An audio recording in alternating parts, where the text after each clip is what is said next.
Hey, good day, and welcome back to Max Nave Horsemanship. And today's video is going to be a little different. I'm going to introduce this guy to you and tell you a little bit about him, why he's here, because, well, this is going to be a pretty serious video today because it's all about preventing problems.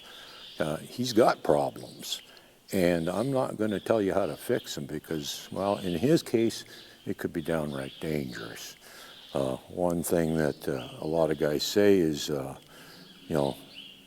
something to the effect of you usually have a breakdown before you have a breakthrough. Well, I also say sometimes it gets worse before it gets better. And that is exactly the case with this guy. Is at this moment, things have gotten worse to the point where his owner is actually scared of him. And for good reason. And if I had any common sense in my head, I'd probably be scared of him too, but I'm not scared of him, even though potentially he could hurt me bad. And you'll also notice every once in a while, I'm going to do some things you've probably never seen me do before, like I just bopped him in the nose. Because one of the many things that he does is he bites. And if that mouth gets too close to me, I'm going to do something about it. And that is actually a preventative thing. That's one of those things that I say prevent accidents. I always talk about that stuff. And largely what this video is going to be about today is preventing the problems that have already occurred. And I'll explain a little bit more of what we're dealing with here. As far as we know, because information on him has been, some of it we know for sure has been false and inconsistent, and well, we just don't know for sure a lot of things about him other than he is definitely mostly happy. Back up there, buddy. See, he's never had rules. There we go. We're giving him rules today. He actually doesn't particularly care for them. And that's why he gets dangerous, because he gets frustrated and aggravated because we just turned his world upside down. And he's interrupting my story here. Okay, as far as we know, he is mostly happy. If he's not pure happy, the happy is very strong in him. And what I see in him is very consistent with the old school bloodlines of Appaloosa horses, the nose shape, the tail, etc., etc. Although he's a rather big boy already, because he's already about 15 hands, and as far as we know, he's only about 3 years old. So he's not even done growing yet. When they first got him, he was quite a bit smaller. He's grown a fair bit in the last little while. And again, his nose was getting too close to me. But you got to realize horses don't take offense to this stuff. And this is where this video is going to go, is how to prevent problems. And don't let the horse intimidate you. Don't be scared of offending it. You're not going to offend it. But you can prevent some very serious problems, because the owner of this horse has had him, and again, he was sold under false pretenses, so we can't blame her for getting the wrong horse, because she didn't know what she was getting. And she doesn't know a lot about horses, but she's a smart lady, and this is kind of how I ended up in the picture. She got to the point where she realized that she doesn't know what she's doing with him. His behaviors were getting more out of hand. And she basically concluded that she either needed to get some help or sell him. And honestly, I think that was a pretty wise decision to do that, one or the other. Well, fortunately, I don't think she's going to have to sell him. I think we're going to be able to help him. Sure hope so anyhow, because, well, that's how I come into the picture. She asked for my help, which, again, it's, that's a bitter pill to swallow for a lot of people, is asking for help, admitting you don't know something. But she did that, and it was a good thing she did. Now, she's had him for about a year, and during that year, well, because she didn't know much, I didn't ask you to move, sir, thank you. Because she didn't know much, he got away with an awful lot that he should not have gotten away with. She wasn't consistent with him, and as a result, he kind of does what he wants and isn't very responsive. And just recently, I've only been playing with him for a couple days now, And the very first time I brought him in here, which was mostly to do an evaluation, he was fine. He was actually pretty good. He clearly didn't know much, but I didn't have any major problems with him. The next time I brought him in, his owner was present, and that's when things really started getting dicey. He was pinning ears, lunging at us, trying to bite, strike, all kinds of neat stuff. And actually, he asked, because all of a sudden he had rules, and he's never had rules for the past year. And so for the past year, he's kind of done whatever he wants. And so we've really upset him. We've turned his world upside down by giving him rules. He got a little upset about that. He was getting clearly you could see he was stomping his feet and tossing his head up and down and everything. He was getting really, really frustrated. And you also have to excuse me if I'm not really looking at you all that much today, because I've got to pay attention to the horse, because if not, I could get hurt.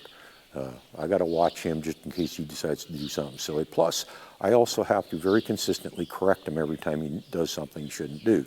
Now, you notice every time he takes a step forward, I've made him back up one step.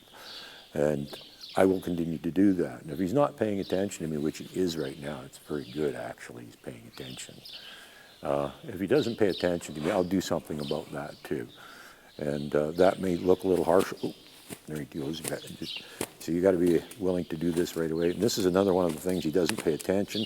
So when you do cue him, he's oblivious to your cues because he doesn't even know there's somebody on the end of the lead. And that's where I may get it may look a little harsh, because if he turns his head away and he's clearly not paying any attention to me, I'm going to give this a little bump. And when I do that, it brings his attention back on me. It's something I rarely do. I really have to do. I don't like doing, but if I have to, I'll do it. And in his case, I kind of have to. So it is something that we will do with him. So if you see me doing that and it looks a little harsh to you, well, sometimes you just gotta. And it goes back to something I think I've said in a couple of my videos, is because, and this is kind of consistent with the problems that the owner's been having, and they're just not firm enough with them, but they didn't really even understand what that meant. And I said, okay. Firmness can also be another word for that, when you're working with a horse, could be assertiveness. Now he's looking pretty serious at me. I don't like that look. Okay, that's better. But you got to be a little bit assertive, and I've said in other videos, you use as much force as necessary, but no more than necessary. And in his case, what is actually necessary is sometimes a fair bit. Well, a lot more than, in the real world, not that terribly harsh, but the way I like to do things a little harsher than would be. See, he's not horribly responsive to the flag either. He does respond to it, but not like some horses, I'll tell you. But he does respond to it. But that was actually one of the problems his owner was having, one of many, is that they couldn't get any response to the flag at all. But I think it makes a difference who's holding it, because when I got the lead in my hand, he's a little better behaved. I handed the lead off to them yesterday, and his behavior escalated to the point where they were scared to even do it anymore. And fair enough. I don't blame him, because his behavior was getting pretty hairy. And I would have been, they had every right to be concerned. But being consistent, being firm, following through, and all that stuff is how you prevent all these problems. Because, for a year he's gotten away with whatever he wanted. And as a result, we've now got a horse that when we do give him rules, he gets very upset. And, that's not what you want. But if he'd always had rules, there wouldn't be a problem today. And that's why I say, I'm not going to show you how to fix a horse like this. I'm going to show you how to prevent a problem like this. And that's basically what we're doing right now. If you've been watching, every time he does something he's not supposed to be doing, he gets corrected. And I don't know, a little, yeah, he's not really paying attention to me. So this is what I'm talking about, giving him a bump until, and I'm not doing this real hard either. And as you can see, I'm only using one hand. Once he's facing me, paying attention to me, I leave him alone. because that's the important thing with anything you're doing at any stage, is the horse, he just wants to be peaceful and happy, left alone for the most part. And by doing the right thing, we give him that. So if he's looking at me, now he's looking over at that door. So now he looks back at me, good, we'll leave him alone. So he understands that as long as he's doing the right thing, I'll leave him alone. He can just stand there and chill out, because that's kind of what horses like doing, actually. A lot of people don't realize that. But most horses would much rather do nothing at all. So how to prevent these problems, like I said, I'm not going to bother trying to explain, because the average person, well, most of you that are watching these videos, should not even attempt to work with a horse like this. It's a very dangerous situation if you aren't paying attention and don't have a few skills. But you can prevent the problems from ever occurring by simply being firm, fair, consistent, and following through. Constantly paying attention. And, I mentioned a few times, is put your freaking phone away. Pay attention to the horse. And I actually had to get after his owner, because while they had the lead in their hand, they were on their phone. Cut them some slack. They had a situation going on where they had to be constantly communicating with their spouse. But at the same time, right now, that's an absolute no-no, because that was just way too dangerous to be not fully paying attention to the horse, because they were also missing out on opportunities to correct them, like when he'd look away like that, instead of immediately bumping them. They weren't doing it because they didn't even realize he was looking away, because they were looking at their phone. He just took another step. Good man. There we go. Now you see a lot of the corrections. I'm not being real harsh. I'm not beating on or anything else, but I'm being very quick about my corrections. I'm not sure what the time frame is. Somebody said just recently, they were saying you got about 3 seconds. I don't know if you even have that much, but you have to immediately do something there. Excellent.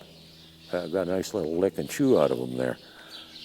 That means he's getting the hang of this stuff. And even though it doesn't seem like we're actually doing much right now, we are. We're actually doing a lot right now, because we're being consistent and doing something so that there's instant consequences to actions, whatever they might be. And this is how you prevent the problems in the first place, is if you got to get firm when you ask the horse to do something, and he's really not looking at me. That's better. Good man. I don't know about that. He's looking over that way. Ooh, no, I didn't ask you to step forward. Back up. Good. But I'm immediately addressing everything, and this is what you need to do too, to prevent these problems, because if he always has these kind of rules, he's always going to respond to you. He's going to be paying attention to you. In the end, you're just going to have a way better horse, and it's a much safer one too, because like I said, especially when his owner's in here, he gets really frustrated with all these rules. When it's just him and me, it's not so bad because it's just me. But he's been getting away with a lot with his owner for a year now, and as a result, he's decided he can do whatever he wants.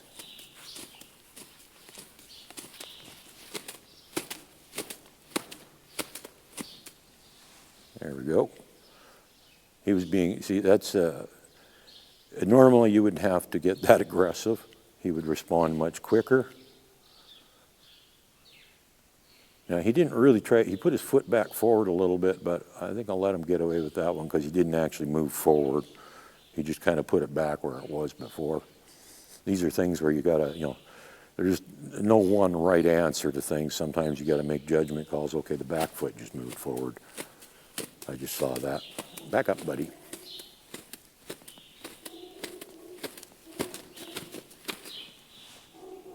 Good. Now, we're not trying to teach him to back up. We're just trying to teach him that he's not allowed to do whatever he wants. And that back foot just came forward again.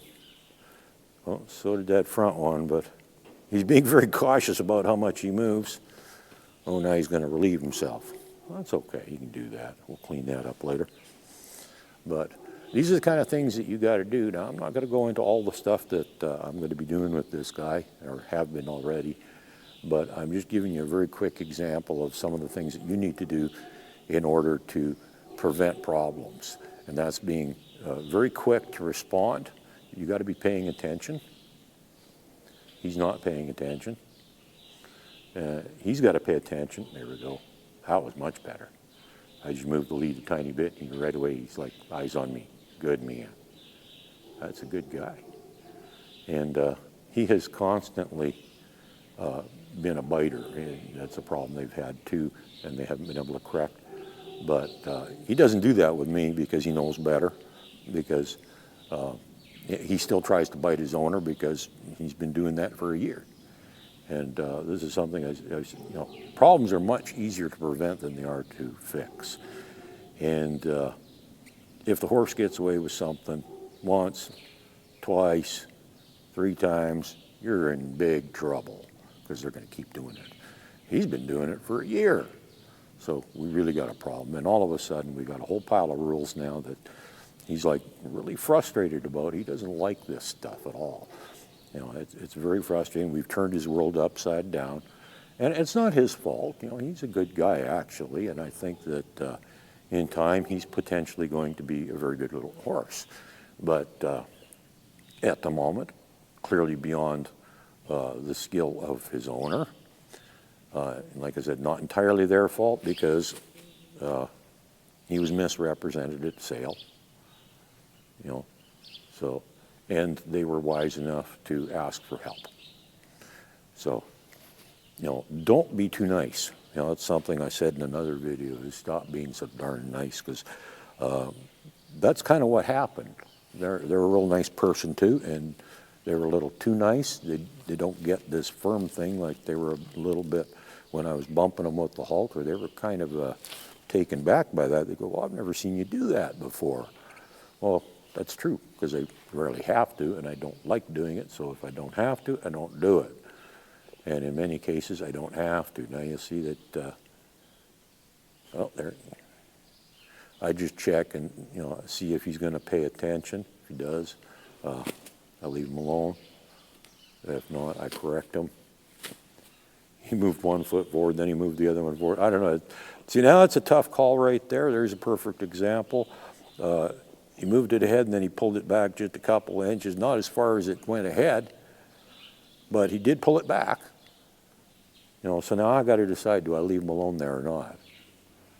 Well, I think I'm going to let him have that one. At least he did go in the right direction, and I think that's significant. But there we go. I just lifted up the lead, and he turned his head back to me. Good. I don't have to bump him. He's improving already, even in the time I'm standing here talking to you. But, this is the kind of stuff you got to be doing constantly in order to have a responsive horse, because no matter what you want the horse to do, if it's oblivious to you being on the end of that lead rope in the first place, it's oblivious to every cue that you give it. Whereas with him, that's one of the first things we're going to do. No, I didn't ask that.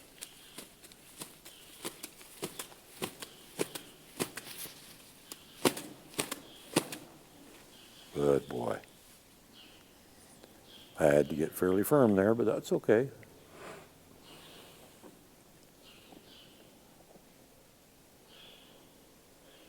See, as long as he acknowledges what's going on here, when I lift that lead up, I'm not going to bump him. If his head comes back right away, but if I do that and he's oblivious to my existence, I'm going to bump him. I have to. It's not an option. He has to pay attention, because if he isn't paying attention to me, he isn't going to respond to any of my cues, because, it's like I've said before, things go in order. It takes one thing to get another, and if he's not even paying attention to me, it doesn't matter how or what I do for cues, they're not going to work. First things first, we got to get him paying attention now. Oh, that's not bad. He's getting better all the time on this stuff. Every time I pick up the lead, head comes back right away. That's good. See, I don't mind if he turns his head a little once in a while to look. That's okay. I don't mind that. But if his head goes to something and ignores me completely, that's another story. Now, he was actually thinking about taking a step forward there. I saw him shifting his weight. And these are little things you got to watch for so that you get ready. You know, I'm not going to do a darn thing until he actually does something. He's already thinking about it, but he actually self-corrected himself there. He actually stopped himself from doing the wrong thing because he knew that he wasn't supposed to. There we go. But when you see him shift his weight, you get ready. And that means, you know, you get a better grip on your flag or whatever. You're ready to immediately use it if you have to be. You know, and this is why I keep saying, you know, you got to pay attention. You got to pay attention all the time when you're with your horse. Don't look over there at the birds in the trees. Don't be playing with your phone. You know, you pay attention to the horse. Now that time, he was much quicker to pull his leg back. I only had to give the flag one flick. That was pretty good. That's good. And that's kind of is the example of the kind of stuff you got to be doing. Is you got to be consistent all the time and always paying attention. And if the horse steps out of line even a tiny bit, it might make me sound like a control freak or something, but that's not the case. I'm not a control freak, actually. It's only in situations like this where I am definitely, well, maybe micromanaged. I don't like that. I don't like it when people do that, actually. But because of the situation we're in right now, I must. It's not an option. I must deal with him immediately, all the time. And if you do that all the time with your horse, you'll prevent problems. And that's what I'm all about, preventing problems. It's so much easier to prevent them than to fix them. So anyhow, you're probably going to get to see this guy again a couple, you know, now and again, because from what I can tell, he don't know much at all. And we're going to be doing a lot of the real basic stuff with him. And we'll have opportunity to film it. So chances are, and I already asked his owner if it was okay to, you know, video him, and he said, sure, no problem. So this is being done with permission. You know, I like to do that. I don't want to, but I'm not going to use his name or their name. We aren't into invading anybody's privacy. But I do want to share some knowledge with you if I can. And that includes how to prevent problems. I'm not going to try and show you how to fix them because, quite honestly, I'm not even sure how I'm going to fix him with this one because he's a little bit different. And I've said before, you know, that there's no two horses alike and you got to deal with each one different. And so what I would do with him might be slightly different than what I do with another horse. So, and it's a situation where I don't really want to show you what I'm doing because I don't want you to think that you can go ahead and do this stuff, because what I'm doing right now with this horse, for somebody that doesn't have a great deal of skill and knowledge, it could be seriously dangerous. And, you know, like I said, you'll notice I'm not even looking at you right now. I'm looking at the horse. I'm watching his feet. I'm watching his ears. I'm watching a lot of things that tell me where he's at, what he's thinking, and where his head is. And, oh, I didn't ask you to move ahead. I just asked you to pay attention. Now back up.